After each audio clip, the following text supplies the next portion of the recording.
আসসালাতু খায়রুম মিনান নাওম শুনতে শুনতেই ঘুমের ঘোরে পার হয় ফজরের প্রহর।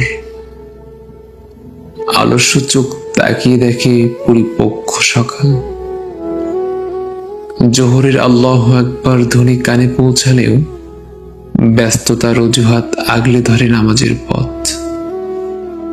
এমনই ভাবে চলে যায় আসর, মাগরিব, এশা, রক্ত। রবের সাথে বাড়তে থাকে রুহের দূরত্ব। ঘড়ির কাঁটায় ভাসমান সময় গুনতে গুনতে হঠাৎ একদিন ফুরিয়ে যায় জীবনের আয়ু। শেষ হয়ে যায় ইহকালের সমস্ত অধ্যায়।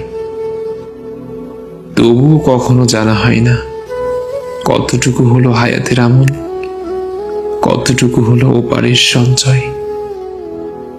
কতটুকু হলো হায়াতের আমল, কতটুকু হলো ওপারের সঞ্চয়।